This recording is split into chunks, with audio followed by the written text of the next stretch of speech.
All right, so I'd like to welcome you to the home of John and Artie Almeida, which I call the powerhouse of Seminole County. My name is P.L. Malcolm, and I'm interviewing John here today. John is a legendary music teacher in Central Florida, trumpet. And thank you, John, for allowing us to come here and sit with you and to get to know you and to hear some of your fabulous stories. So I'd like to start off by saying to our audience, you aren't a band director, you are a music teacher. And really, isn't that the heart of being a band director, of being a music teacher? And you've made our bands pretty phenomenal in FBA, but all the music teacher or all the music students that you've taught over the years. So I just want to say thank you at the beginning for teaching all my fabulous students. So let's talk a little bit about your musical journey. So how did you get started in your musical career? It was not a very austere beginning, but before I do that, I'd like to give my thanks also to Florida Bandmasters Association and the Legacy Project Committee to be asked to partake in this project with all of the truly fabulous Florida music teachers that are part of this is a great honor for me, and I'm very happy to do this. How did it start? Well, I'm from a little town in southern New England that you might have heard of, Newport, Rhode Island, home of the oldest and most famous folk and jazz festivals in the United States. And my parents sent me to a private parochial school for 8 grades that had zero music, no music classes, nothing, no music at all.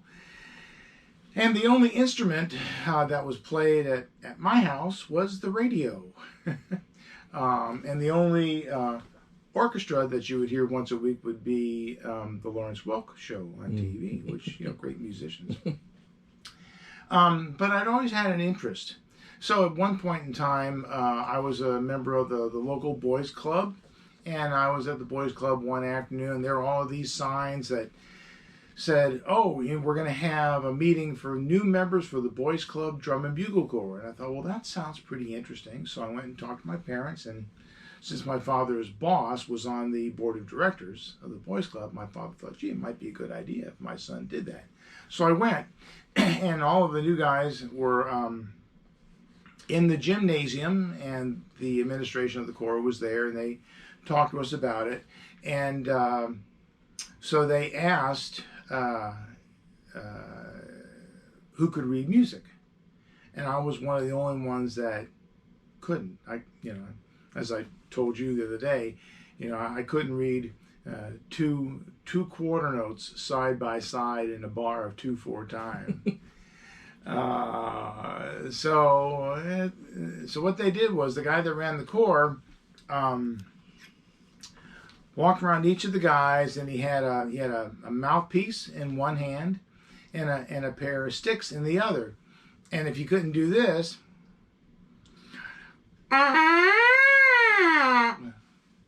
you played drums.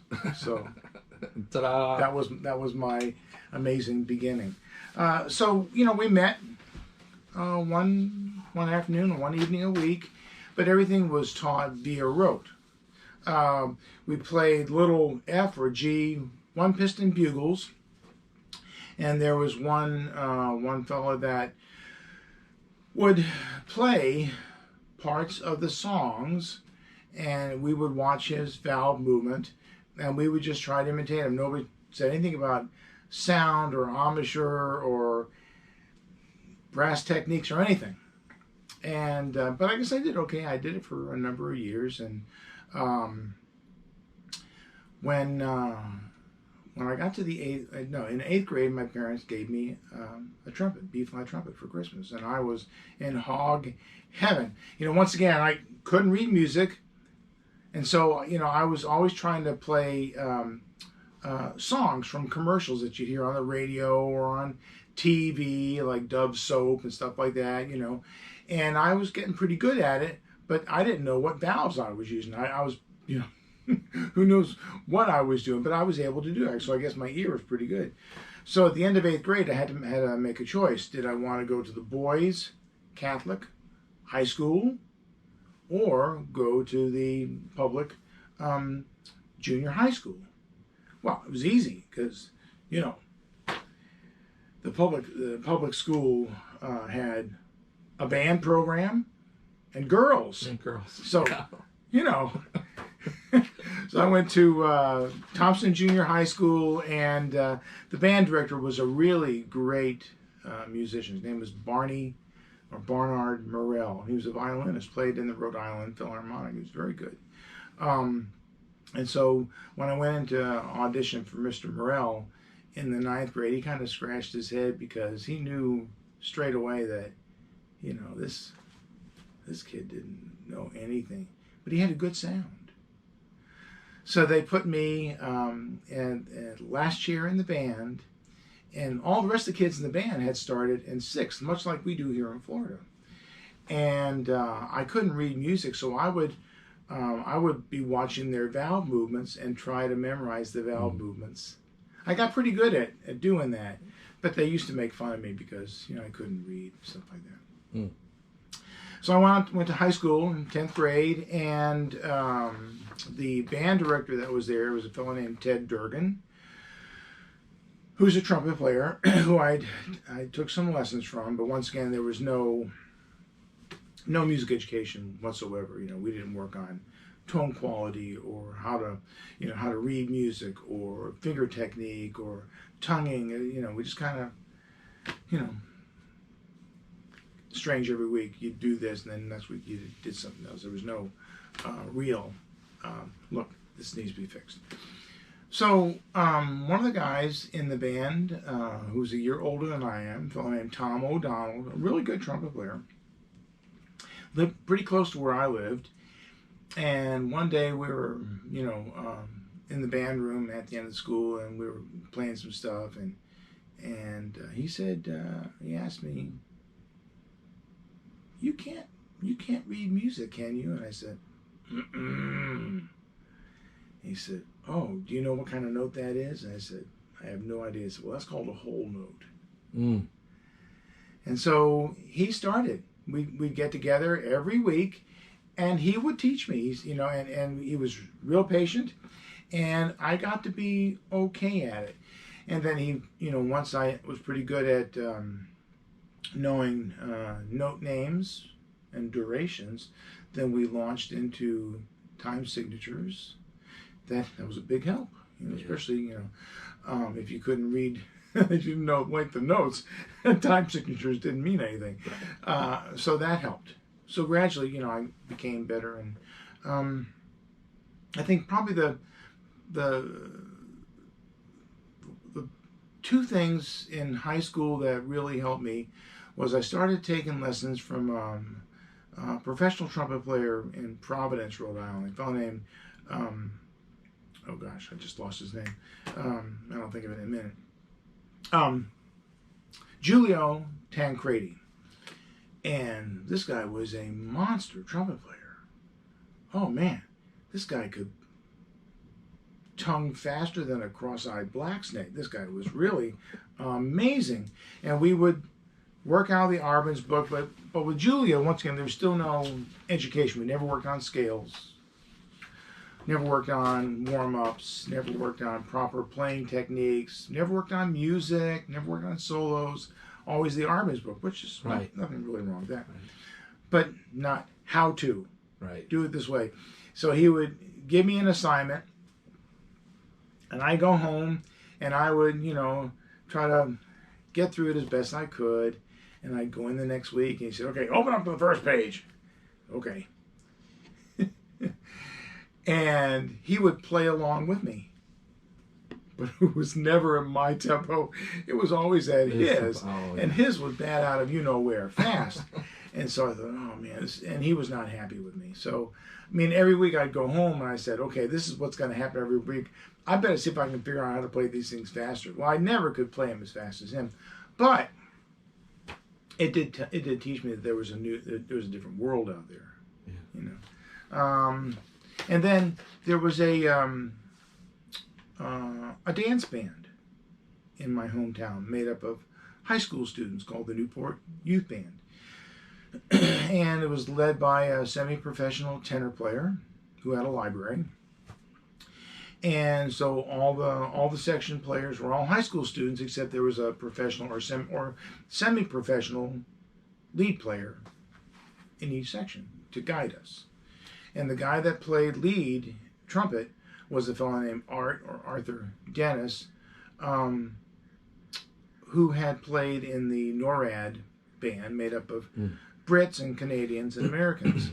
And boy, Art, I'll tell you what, PL, Art was the best trumpet player I'd ever heard of. Oh man, he had a sound just like Doc Severinsen, same kind of vibrato, direct, straight to the point. You had to be blind not to be able to follow him. It was like, here it is, you know. And he could do things on the trumpet that I had only able to do on records. And here's this guy doing these things like they're the easiest thing in the world. Well, you know, when he was in the NORAD band, the other trumpet players in the section were the famous Canadian jazz trumpet player Bobby Harriet and two great American jazz trumpet players, Don Ellis and Bill Prince. And so I learned an awful lot from Art. And once I became less afraid of him, I would ask him, well, how do you do what is that you're doing? You know. So he knew I was interested. He said, okay, well, bring your Arbin book next week. Back to the Arbin. And at the end of rehearsal, you know, we'll do some things. And once again, he was very patient because he knew that I wanted to learn. I was real curious about this music thing. So that helped. Yeah. Yeah. Well, it's so funny because, you know, I know you, John, as a fundamentals person. You know, long really tones. Really important. You know, lip slurs, you know. Yep. And you didn't get that in the beginning. So where did that come? Where was that introduced into your life? Oh, in bits and pieces, so to speak. I went to the University of Alabama in Tuscaloosa for my undergraduate degree in performance. And the director of bands, the first year I was there, which would have been his second and last year, was a fellow named Earl Dunn, who had been at Ball State. And he had his own staff. And I love to tell the story. One of the people on the marching band staff was this very tall, very skinny, scared of his own shadow guy, and we all know him today as Dr. Tim Lutzenheisen. And that was Tim's first job at college. But the guy that taught trumpet was a fellow named Al Spangler, but we never heard him play. You walk into lesson and the trumpet was sitting on the shelf. He never played. And I just thought, well, I guess maybe that's the way it is in college. But he was a good guy, and he got me started on some things, but he left at the end of my first year. And then they hired another guy who was fresh out of his master's program at the University of Nebraska, had studied with the great Dennis Schneider, who was a fabulous classical and jazz trumpet player. But this guy had no teaching experience. Yeah. So he came in, and we never hit it off. You know, we never worked on fundamentals. So like for 3 years, all we did in lessons was, for the whole hour, he tried to get me to, first of all, buzz a pedal C on my chops, and then bring the trumpet attached to the the mouthpiece attached to the trumpet up to it. And that's all we did. And no Schlossberg, no Clark, no Arbin, no etudes, no solos. Yeah, oh boy. Yeah, that is you have such an unusual beginning, and yet through that whole time you stayed motivated, and you felt like you were growing. And well, and I know that we have a time limit, so I'm trying to be as concise as possible. But the guy that I had an experience in undergraduate school that I never had all the way through my high school years. I was put into one of the student brass quintets, and I didn't know what that was. Never seen a brass quintet. Always marching band, jazz band, band. And the guy that ran those quintets was a fellow named Dan Drill, who was a trombone player and the low brass teacher. And he was phenomenal. Earlier we were talking about Philip Jones. Well, he was one that introduced me, or the rest of us, to Philip Jones and Robert Nagel and the New York Brass Quintet. And I became very, very interested in brass chamber music. I just loved the sound of it. But he had a trombone choir at Alabama, and I never heard that before. So I went to one of their concerts, and I was just gassed. I'd never heard that kind of a sound by just a trombone choir, just trombone players. And they play all different kinds of things. I thought, man. And then most of my buddies were the trombone players, and they were all killer good because I hear them in the groups I was in. So after a year studying with this new guy, I at the end of the spring semester, I went to see Mr. Drill, and I asked if I could take lessons with him over the summer. And he said, well, why would you want to do that? And I said, well, I'm taking lessons from Mr. Johnson, and I'm not learning anything, and I'm not gaining anywhere. My playing is not progressing. He said, well, okay, come see me next whenever. So I went in, and we started with Schlossberg. Yeah. And he used the trombone book, and I had the trombone book. And he would play 2 or 4 bars of an exercise on trombone, and then he'd have me repeat it. But we wouldn't go on. We would do it a number of times until the sound and the breathing were exactly what he wanted. Mm-hmm. So, I guess I'm hope that most of the people who watch this know who Arnold Jacobs was and how he initiated that wind and song concept of playing and how important that is to us. Well, that's what Dan was working on with me, which he did with his trombone students. And I leave those lessons, PL, and I was so excited. Yeah. This is great. I actually feel like I'm learning something. Yeah. And I'd go and I'd get in the practice room every day, and I'd practice for hours. On fundamentals. Go back fundamentals. Go back the next week, we'd add on to it. New building blocks. Yeah. And kept going. Over the entire summer, by the end of the summer, my playing had improved like you wouldn't believe. And I'm almost embarrassed to say this because they're probably, college folks watching this, but here I was a rising junior, or rising sophomore. Rising junior, performance major.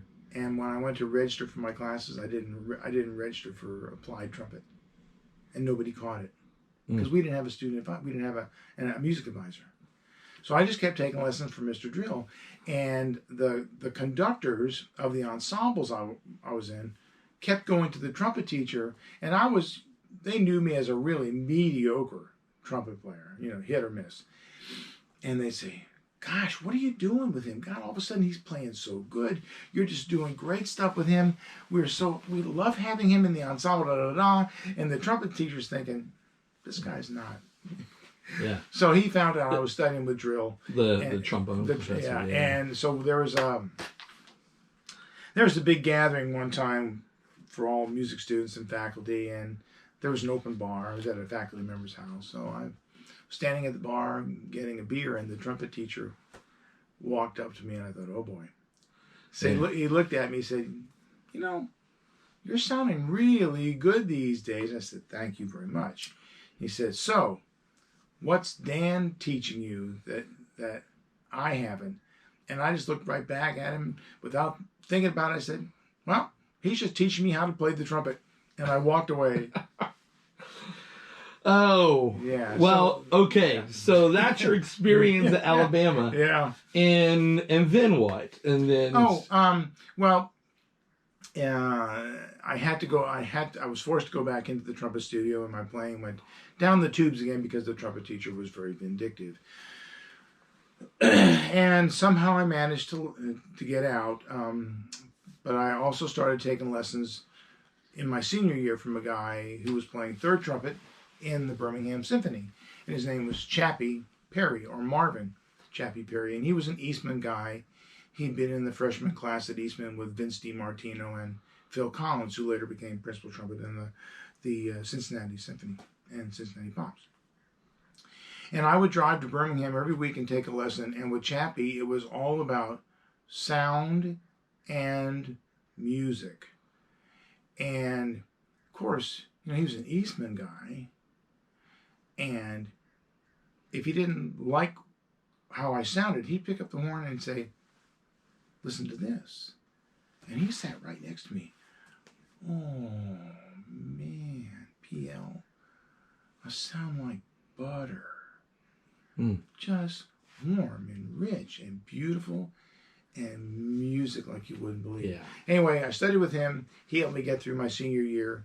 And through a set of circumstances, I wound up going to Appalachian State. Nice. And got a position as a graduate assistant in trumpet. And that was the right thing for me to do because it was a much smaller program. Yeah. Plenty of attention, and for the first time in my life, I played in a wind ensemble because Alabama hadn't had one, so just a big symphonic band, and it was one person on a part, and you had to audition to get in. And I didn't audition the first semester because I didn't know what it was, so I played in the jazz band, played in the orchestra. So I went to their concert at the end of my first semester. And I can't remember, I think they started with Overture to the Flying Dutchman. And it just got better and better. I thought, what is this? Look how small it is, like maybe 40 people on stage. And they sound like, I hadn't heard anything like that since hearing the President's Own Marine Band. Yeah, yeah. I thought, oh man. Dude, I want to be in this group. Yeah. So that Christmas, I practiced my butt off. Man, everything I had that I thought would be good to play for auditions, I worked my tail off, and I won a spot in the wind ensemble. And the first concert was Valdez March.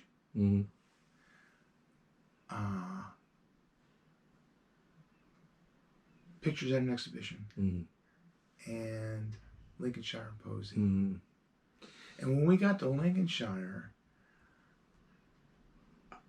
it might have been Cyrillic. I could say, how do you read these rhythms? What does all this mean? And look, what is that time signature? I've never heard of that. And then, how Granger he doesn't always use the standard or typical musical words for expression. Italians, right. Yeah, and it's just, what is this? And to be honest, I didn't like it. Yeah. For the first couple of rehearsals. But once I got accustomed to that, I wanted to play Lincolnshire every rehearsal. Yeah. And it made a big difference in my concept of musical sound, musical ensemble playing. And open a new world of a new composer. Well, let me move you down the road. Sure. So, you're there now. You've kind of, your determination, your persistence has gotten you through, the things that you didn't know. Yep. And then through some of these wonderful teachers you've had, they finally being patient or saying, no, it's about sound and modeling. Yep. And then, so, okay, you become the trumpet teacher, the professor. Now what? How did you get to Florida? Oh, I graduated in '77 in Appalachian, and didn't have any prospects, so I went back home to Rhode Island, went back to Newport, and I wound up getting a job as Gertrude Vanderbilt's second chauffeur. My aunt was the supervisor of the estate, and it was a piece of cake job. I'd go in the morning and I'd wash a couple of cars, and I'd clean out the swimming pool, and then I would just kind of wait around and get a call from the chef. If she needed something from one of the specialty shops, she'd order it, and I'd go pick it up. Mostly I just kind of hang around. And that was 6 days a week. And it was a good chance for me to, make some money and put some money away. So the fall comes around, and Mrs. Vanderbilt asked if I would like to work for her in Manalapan, which is near West Palm Beach.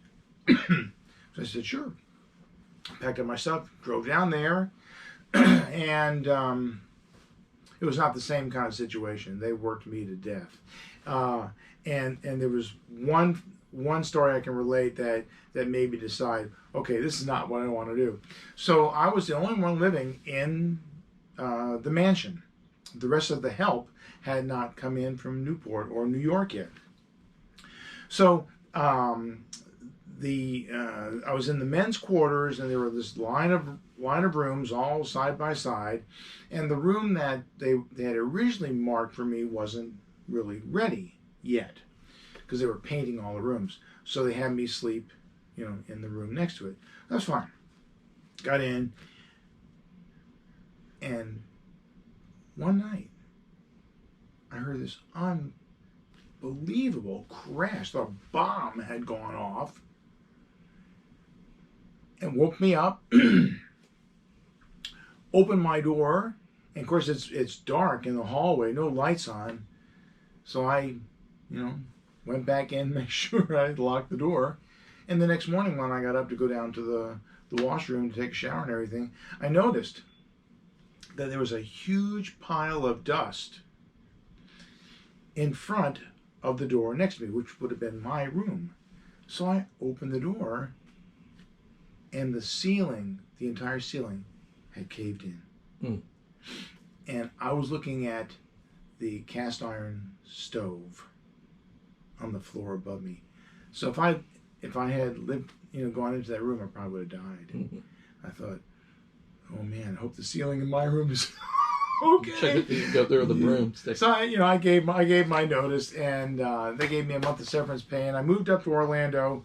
And I had a good friend from undergrad school and grad school named Jim Templin, who was a great trombone player and great arranger, composer. And he helped me get started. So I started subbing at Walt Disney World and the Walt Disney World Band, and also at Ringling Brothers Barnum and Bailey Circus World out in Haines City. And both of those groups had unbelievably great players. In the World Band, there was a guy who played in the Airmen of Note, and a guy who had been featured jazz trumpet player with Woody Herman's band. Mm-hmm. In Circus World, many of the guys in that band were retired from the Navy Commodores in D.C. Or played with Merle Evans. And these guys, these guys could play. Yeah. They can play all day. That's Boy, right. They could play. So, you hear people say, if you want to learn how to play and you surround yourself with really good players, it'll rub off on you. Yeah. And it did. And in the Circus World Band, a guy moved into town from South Florida, and his name was Jerry Tyree. Mm-hmm. And Jerry was originally from Bloomington, Indiana, had gone to Indiana University in the early 50s and studied with Bill Adam, didn't graduate, left, moved to New York and became the lead trumpet player in Bye Bye Blackbird on Broadway. He also joined Maynard Ferguson's Dreamland big band that played 5 nights a week in Dreamland, and on many of those old Decca recordings that Ferguson recorded with his band, Jerry's on those, and he's playing solos on some of that. And Jerry his reading was so amazing. He could read, fly droppings on a piece of manuscript paper. You know, it didn't matter. He could, you know, and then on the days that he was in with the band, on some of the clown tunes, we would do standards. So I love telling this story. They would always feature Jerry on Cherokee. But man, it was bat out of you-know-where fast. When Jerry launched, Jerry sat right next to me. When he launched into the solo PL, his fingers moved so fast, they were a blur. And out of that horn came notes like you would not imagine. And the only person close to that I'd ever heard was Clifford Brown. Wow. And Jerry and I became very good friends, and we would get together on days off, and we would play duets, and he would talk about Bill Adam. And I learned about how to play in tune or match sound with people. So how did your world collide with the band world? How did you meet FBA? Oh, that's, God, I wish John Gorecki was here because he could probably help me with this. I was at a party a friend was having in Oviedo. And John was there, and we had a mutual friend. And John had recently gotten a divorce.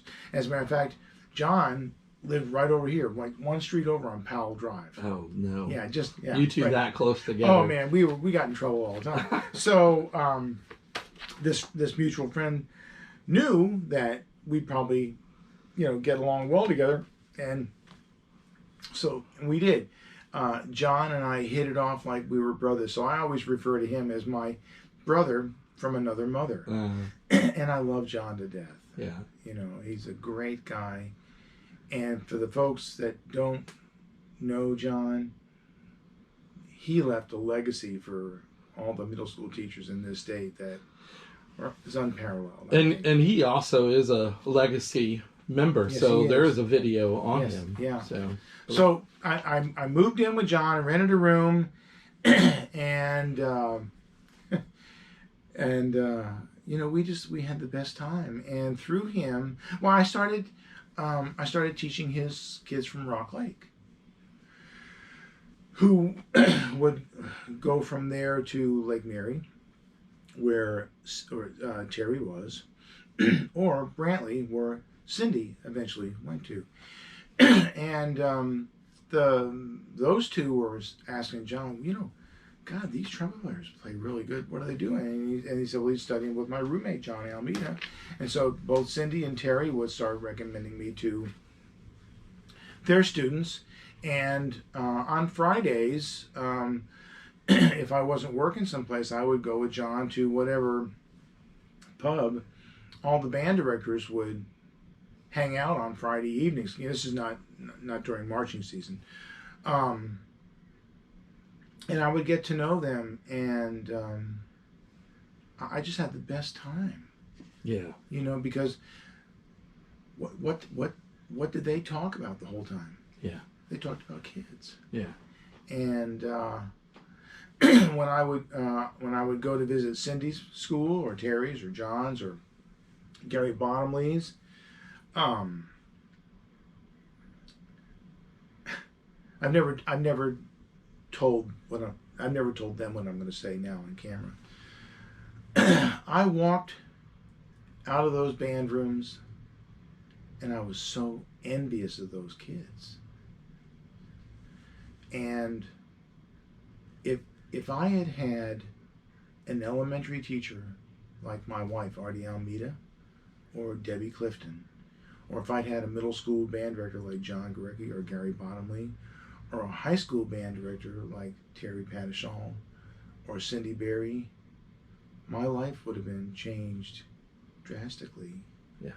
But like you and I talked earlier, if that had been the case, you and I wouldn't know each other. I may never have moved to Florida. I may never have met my wife. Yeah, gone in a different direction. But boy, I loved to watch them work, and I loved to listen to them, and I loved how they would explain, And of course, you know, proof is in the pudding. You'd go to their concerts, and there were you know, college groups in this area that could not play the music they were playing. Yeah. Well, we have about 5 minutes left. No. I know, it goes quickly. I hate to say. No. So I'd like to talk about some things that you would like to share. Sure. You know, if there's any inspirations or stories, or you think that's important for future teachers, music teachers. Yeah. If we have some time, I wouldn't mind talking a little bit about some of the kids I've had that I've been very proud to follow their careers. But I think for those young teachers, when they get their degree, when they earn that degree, I think they need to reflect upon why they picked up an instrument to begin with, why they kept going to band every year. Think of the friendships and the teamwork that they developed, the things that their music teachers were teaching them how to do. Think about the music that they played, and when they went to college, where they decided to go. Think about what those experiences were like. And so when they get their first job and they walk into the classroom, and there are all these kids with shiny new horns, and they can't wait to get them out and start making sound, that they should remember what it was like for them. Because if they had good experiences, which I hope many of them did, they should want those children that are entrusted to them to have those same experiences. Because we're not, you know, John said that he wasn't training kids at Rock Lake to go on and be a major in music. That was not his purpose. If some of them did, great. But his real purpose was training students to appreciate quality music. And Lord knows, we need that today. Yeah. Good. That's some great stuff. And in our last couple minutes here, what about some messages or something you would like to say about your former students? This is something that's very near and dear to me, and I feel really lucky that this has happened. And you know, for somebody who had such a meager beginning as a musician to have gotten through 44 years of teaching, gosh, PL, I've had some fabulous students.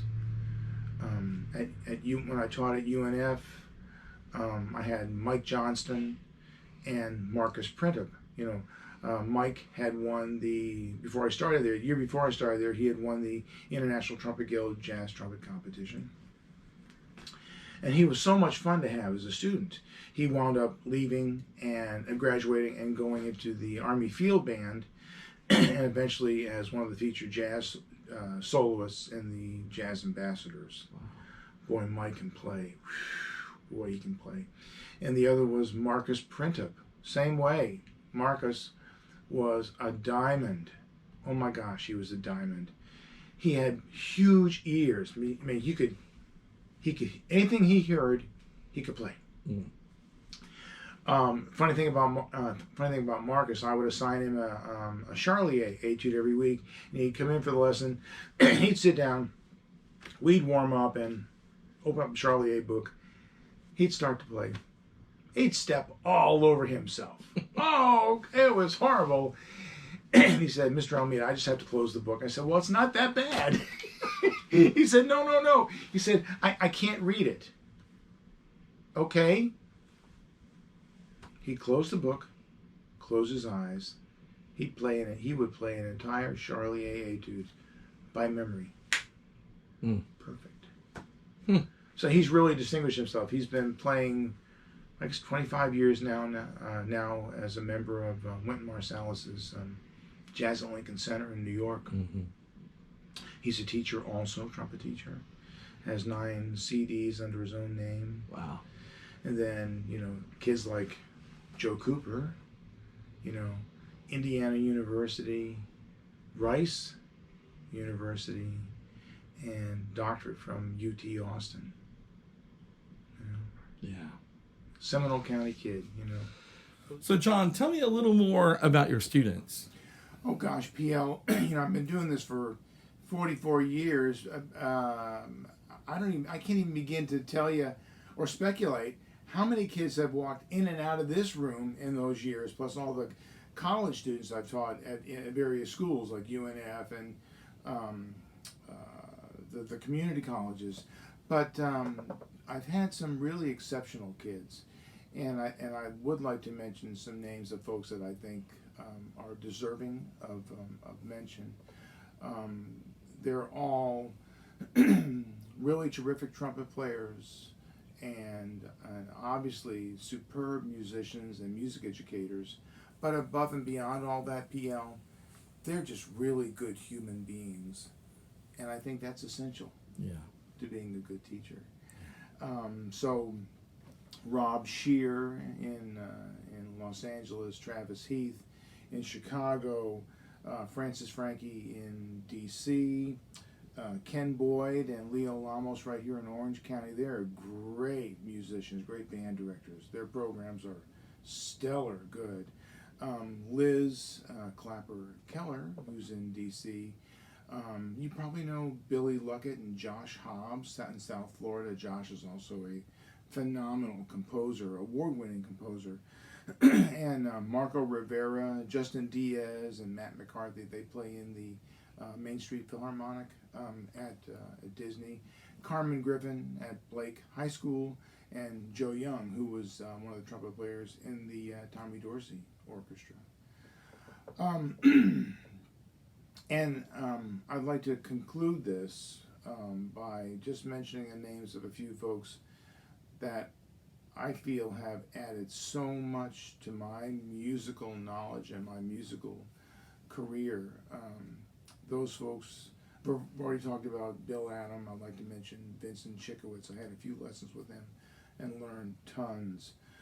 Tom Woolwinder, who was one of the owners of the Bandwagon Music Center here in Orlando. He played in the Cleveland Orchestra. I learned so much from them. Joe Krynas. I can't end this interview without mentioning Joe Krynas. He has taught me so much about music and shaping the melodic line. You know, I think he still teaches all of us those things. Our dear friend Bill Robinson, who was just a superhuman being and a phenomenal music educator and teacher. Dr. Scott Tobias at West Virginia University.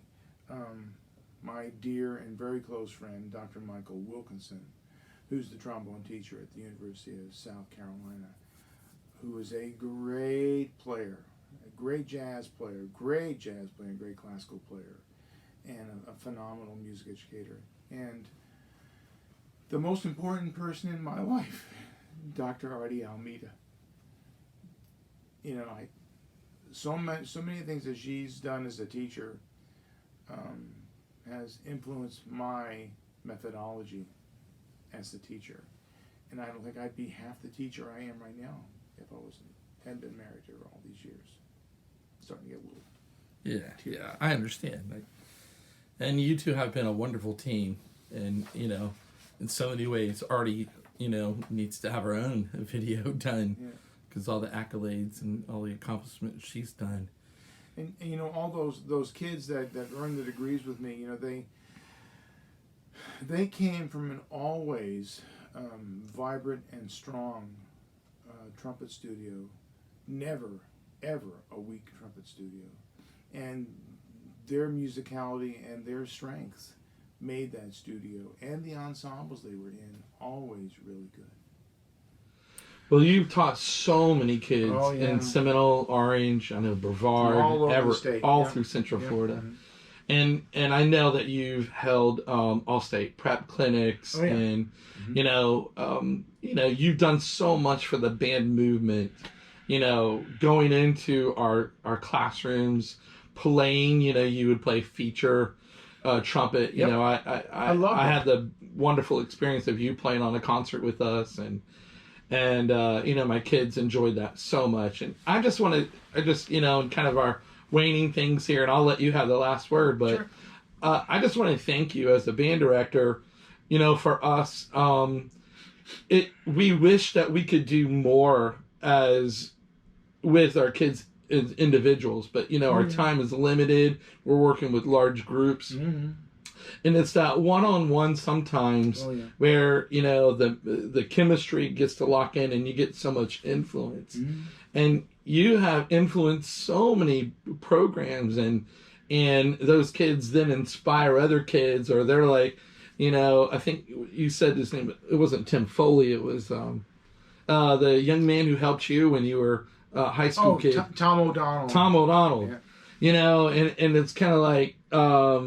Those kids, they come back with their knowledge, and they share it with the kids that aren't on lessons, and they're like, working the arbons and stuff. And so your influence is much larger than you might even realize. I've thought about that a lot in all the years of doing this, and I love this. And we've talked about this. It's that moment that you have with the kid where the student finally gets it. Yeah. And you try this and you say that, and you keep searching for another way to say the same thing. Yeah. You reach into the toolbox and use a different screwdriver or a different hammer or whatever, and finally you find the tool that works, and the lights go on. All of a sudden the kid can do exactly what he needs to do, or she can do. And you see this moment of the door inside opening up to self-belief.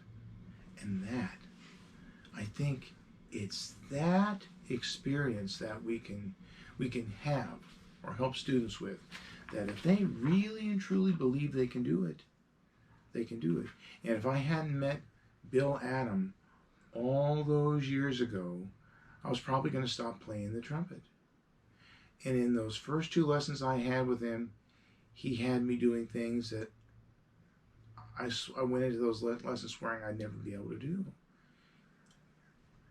And I remember him saying one time, he asked me to play something. It was one of his expanding scales, and we had been doing these back and forth. And the last one was in the key of A flat, and you'd start on low A flat and go up the scale to high F and come back down. And I remember looking at him, and I said, "Mr. Adam, I don't think I can do this." He said, "John, it doesn't matter. Just try it." So I thought, well, okay. So I took a big breath, closed my eyes. I played up to that scale. I played up to that F. And I got to that F, and I thought, wait a minute. Is it supposed to be as easy as this? Held on to the F, had vibrato on it, came back down, opened my eyes. My wife was sitting and looking at me. Her eyes were bulging out of her head. Her mouth was on the floor. Adam was sitting there next to her, and he had this huge grin on his face. And he said something that I'll never forget. "See what happens when you just try." And that was the moment for me where the door to self-belief opened. Nice. Well, thank you, John. And on behalf of FBA, we appreciate, all the things that you've done for our band programs, and assisting our students, and coming out and working with our kids and master classes and playing with us. You truly are a gem to us. And so we appreciate you. I always love coming out and working with the kids. And that's why, I never charge for these things, because I get so much from doing it. Mm-hmm. And I love being with them and being with all of you guys too. Yeah.